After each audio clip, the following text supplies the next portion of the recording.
Ainda a palavra não me chegou à boca, não, e tu já conheces, Senhor. Tu me cercas por trás e por diante, e sobre mim põe tua mão.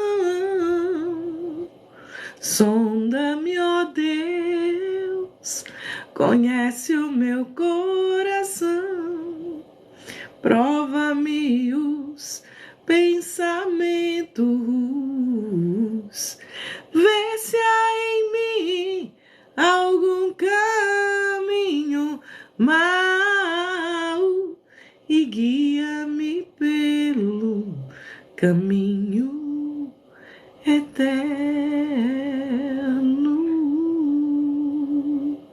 Que o Senhor nos guie pelo caminho eterno, por um caminho de paz, por um caminho onde o amor é percebido e vivido, onde nós conseguimos encontrar e achar o grande Deus que nos ajuda em todos os momentos.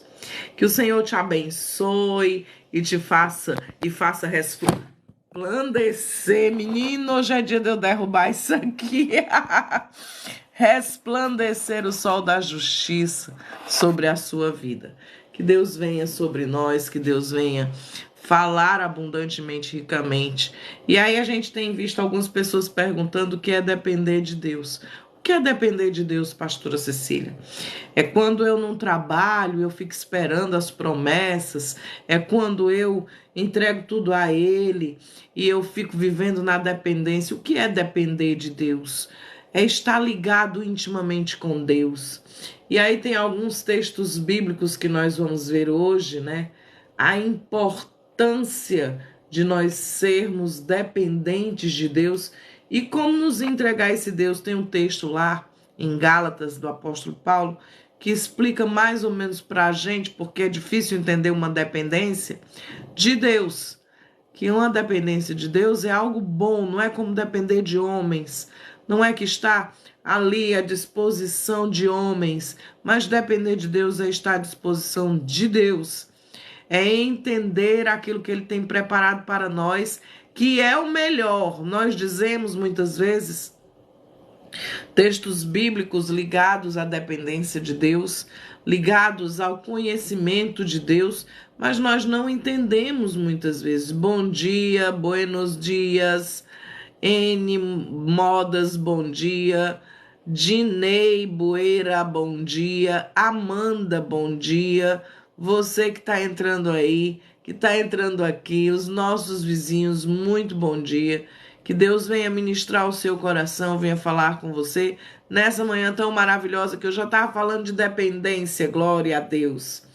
E aí o texto, antes Paulo vivia pela sua força. Antes de conhecer Jesus, de conhecer a Deus, você vivia pela sua própria força, pelo seu entendimento, pelo seu conhecimento.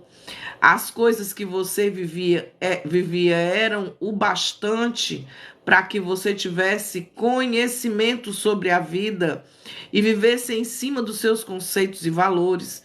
E aí, quando ele descobre que ele, aos olhos humanos, o apóstolo Paulo tinha todo o conhecimento, tinha sido treinado, tinha estudado com Gamaliel, era um homem rico, um homem cheio de poder, um cobrador de impostos, uma pessoa que impunha a lei, uma pessoa que era arrogante, autoritária, dono da sua própria razão. E aí, certamente, Paulo, na presença de Deus, ele descobre que a maior riqueza da sua vida não era nada do que ele já tinha conquistado ou do que ele já tinha feito. A maior riqueza da sua vida era a presença de Deus. A maior riqueza da vida de Paulo, bom dia, Diego, bom dia, Andréia, era a presença de Deus. E aí eu quero dizer para você, Maia Fernandes, Tarcísio, Jack, né? Dini, que o Senhor abençoou o seu povo e nos ensinou a vivermos com Ele, dependendo das suas orientações, dos seus caminhos e da busca inconstante que nós temos para acertar. Nós temos uma busca constante para acertar. Menina, deu um nó aqui que eu não consegui dizer constante. Glória a Deus. E aí, antes de Paulo, quando Paulo vivia por si mesmo, ele dependia somente do seu conhecimento, das suas riquezas, daquilo que ele conquistou. Depois de Deus, ele passa a depender única e exclusivamente do Senhor. E muitos de nós não entendemos o que é depender de Deus.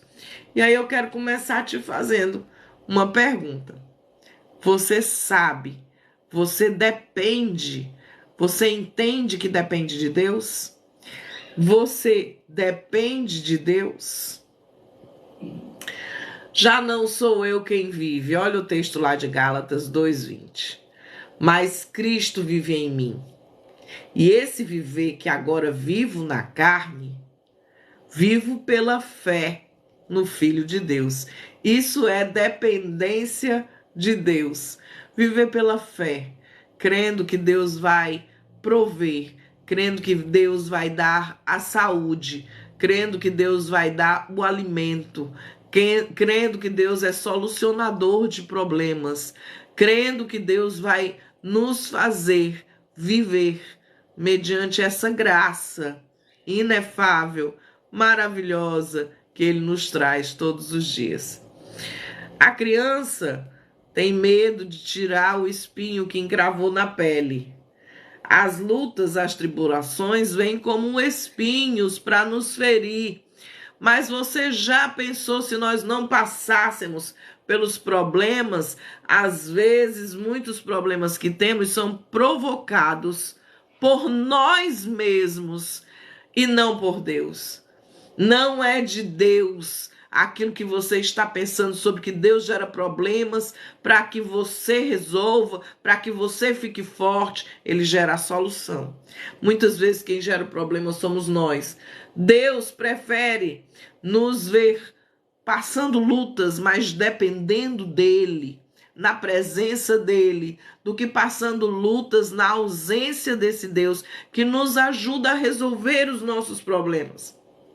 O pecado é como os espinhos para a humanidade. Quando o homem pecou, ele caiu perdidamente no seu próprio entendimento, na sua própria força, na sua própria vontade. Porque já tinha dado uma ordem, Deus já tinha dado uma ordem, não coma do fruto dessa árvore, coma de tudo, menos dessa aqui. E aí ele vai lá e desobedece. E aí ele enxerga quem ele realmente é. E aí surgem os espinhos na vida. Mas Jesus levou na cabeça uma coroa de espinho para nos perdoar dos nossos pecados. E aí, quando vem esse espinho na carne, Paulo vai e revela que pediu que fosse afastado dele esse espinho na carne. E aí, Deus respondeu à oração de Paulo, naquele momento em que ele pediu para que fosse retirado o espinho da carne, respondeu sim. A resposta divina dizendo que mesmo quando Deus diz não, ele está dizendo sim, para o nosso bem. Os espinhos, eles nos levam a procurar a Deus.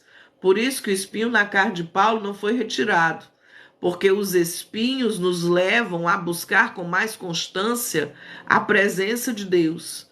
Porque espinho incomoda, espinho chateia, tira a paciência, o espinho gera dor, inflama, dá febre algumas vezes, dependendo do tamanho do espinho.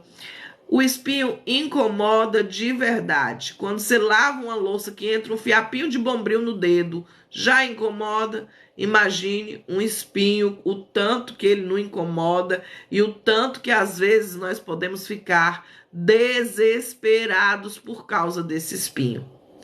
E aí os espinhos nos levam a orar. Problemas são motivos de oração. E se orarmos, os nossos problemas são resolvidos. Jesus ora antes de fazer milagre, orou antes de ser preso no Getsêmani. Então, nós oramos porque o espinho incomoda. E muitas vezes o espinho na carne vai ser colocado pelo próprio Deus, para que a gente possa buscar ao Senhor e entender o que é depender dele. Eita, Deus é forte. Um espinho na carne produz um espinho na carne produz sobriedade. Uma pessoa sóbria que vai pensar 10 vezes antes de tomar alguma decisão, de fazer alguma besteira, de perder aquilo que se está conquistando por causa de uma palavra no tempo inoportuno. Não é tempo de falar, é tempo de calar. E aí você fala alguma coisa que interrompe o processo de Deus na sua vida. E aí é bom que se tenha um espinho na carne para nos lembrar o momento de ficar calados. Então ele me disse a resposta à oração de Paulo: a minha graça é o que basta para você, porque o poder se aperfeiçoa na fraqueza. De boa vontade, pois mais me gloriarei nas fraquezas, para que sobre mim repouse o poder de Cristo. Deus ensina a Paulo a viver com o que tem, inclusive com o espinho na carne. Deus ensina a Paulo a viver a graça. Você já tem a graça imerecida. Glorifique, agradeça. Diga: Senhor, mesmo com esse espinho na minha carne me atormentando, eu te agradeço. A graça de Deus é suficiente para nos abençoar. E não precisamos de mais nada além da graça do nosso Deus, porque quem tem Jesus tem tudo. A graça dele é suficiente para nos alimentar, para não nos deixar morrer, para satisfazer o nosso espírito, para que nós possamos caminhar na sua presença sem queixumes. Porque basta um pequeno espinho para nos tirar da presença de Deus. Basta nós estarmos querendo algo que ele não nos deu para nós começarmos a murmurar. Basta que a gente perca alguém que julgávamos importantes para vir sobre nós o grande desafio da superação, porque Deus é melhor e é maior e é mais importante. Ontem eu recebi um textinho num dos nossos grupos de WhatsApp, acho que no grupo da biblioterapia, onde uma mulher relatou uma história tão tremenda que eu vou contar para vocês agora. Ela disse que o filho veio, abraçou, beijou, disse que amava e cheirou ela e estava ali com ela: mamãe, eu te amo. E aí, de repente, o menino sai, dá as costas para Deus e ela começa a chamar ele: fulano, fulano, e ele não olhou mais para trás. Seguiu em frente, parecia que não tinha ninguém falando.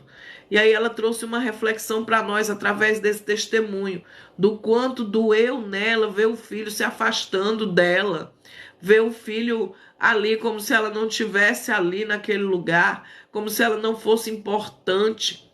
E aí ela trouxe a reflexão de que essa mesma coisa nós fazemos com Deus. Nós viramos as costas, continuamos a nossa vida dentro dos nossos valores, dos nossos conceitos, daquilo que nós acreditamos como sendo importante. Nós fazemos isso e aí, por causa disso, nós perdemos a oportunidade de estarmos com Deus mais vezes, com tempo de qualidade na presença do Senhor, porque nós não percebemos a importância de estarmos dependendo desse Deus que sabe o que é melhor para mim e para você. O poder de Deus repousa sobre nós e se aperfeiçoa sobre as nossas fraquezas. Porque a palavra de Deus também diz que quando eu estou fraco, aí é que eu estou forte. Então, quando é que esse poder se aperfeiçoa? Quando nós estamos passando luta. Os dons do sobrenatural. A palavra tem outro sentido dentro de nós quando nós estamos passando luta. Como conhecer a graça? É porque ela vai se manifestando na nossa vida, suprindo as nossas fraquezas. Ela vai sendo o alimento que você precisa. Quando a gente precisa carregar um peso a mais, eu pego sozinho, que eu não aguento, eu peço a ajuda de alguém. Eu chamo logo meu marido, amor, vem cá, pega aqui isso aqui comigo, não tô aguentando. É isso que nós precisamos fazer, dividir a carga. Não tá aguentando sozinho, não, Jesus, vem cá. Segura aqui comigo que eu não tô aguentando. Chama ele para te sustentar, chama ele para segurar a tua carga. A força que vem de Deus.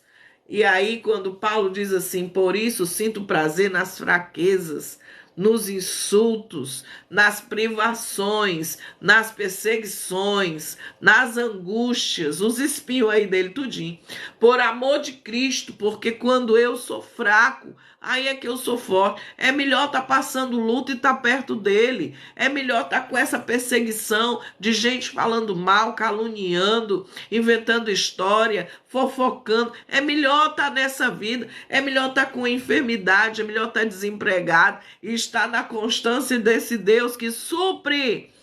Ai, pastora, você não sabe como dói. Eu sei como dói, porque eu também passo peia, gente. Eu sei como dói, eu sei o que é ser desprezado, eu sei o que é ser desvalorizado, eu sei o que é perder a importância para alguém, eu sei o que é, mas Deus nunca vai fazer isso. E o que nós passamos na carne, o que nós passamos nos sentimentos são passageiros. A cura que vem do Senhor é maior, é mais efetiva, é mais eficiente do que qualquer dor que você possa passar ou suportar. Paulo diz que sente prazer nas necessidades, nas perseguições, nas angústias, por amor a Cristo, e Cristo passou muito mais do que o que nós passamos. E tudo que nós passamos, já está falando, nós passamos, é passageiro. Tudo que nós vivemos é passageiro, a palavra não é passageira, a palavra é eterna. É a palavra que vai mudar o que é passageiro. Uma palavra eterna muda o que é passageiro. Quem disse que o crente não tem prazer? O Salmo 1, versículo 2, né? O que é que o Salmo 1, versículo 2 está nos dizendo? Eita, para andar no caminho.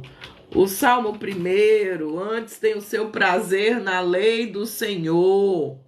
Ele não se detém no caminho dos pecadores, nem se assenta na roda dos escarnecedores.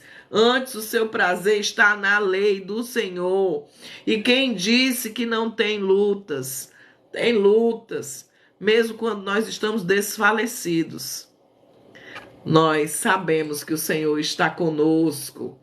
Eita Deus! Deixa eu só achar aqui esse texto para a gente encerrar com ele. Eita, Deus da glória, como eu gosto disso. O Senhor fala conosco. E à medida que eu vou falando aqui contigo, Deus vai mandando na minha mente as coisas que eu já li para falar para vocês. E aí esse texto de Coríntios, oh, coisa tremenda. Deixa eu achar ele aqui. Pronto. Por isso, porque tudo isso é por amor de vós, para que a graça multiplicada por meio de muitos faça abundar a ação de graças para a glória de Deus. Por isso não desfalecemos. Mas ainda que o nosso homem exterior se corrompa, o interior se renova de dia em dia. Por isso que nós não desfalecemos por causa da graça. Por isso a nossa leve e momentânea tribulação produz para nós um peso eterno de glória e muito excelente, não atentando nós para as coisas que se veem, mas nas que não se veem, porque as que se veem são temporais, as que não se veem são eternas. Pare para pensar nisso. Que a nossa leve e momentânea tribulação é passageira. Vai passar, as coisas vão passar. E você vai ver o que Deus tinha preparado para você. Não desista. está passando para a glória de Deus. Amém? Que Deus te abençoe. Aprendamos nós a depender desse Deus que pode tudo. Partiu o trabalho, bom dia, paz do Senhor. Hoje tem culto na Igreja Graça e Vida, te convido a assistir com a gente. Se você mora no outro estado, você que está aí. Bom dia, Santana. Bom dia, Deus te abençoe, glória a Deus. Bom dia, Marivaldo. Eu acho que é isso. Bom dia, Deus abençoe você, Maria Gomes. Deus abençoe você. Gata Souza, muito bem. Bom dia, Raimunda. Bom dia, você que está aí com a gente, que assistiu a live. Que Deus te abençoe, em nome de Jesus. Partiu o trabalho, tomar meu cafezinho. Bom dia. Eita, Deus da glória, que Deus te ajude.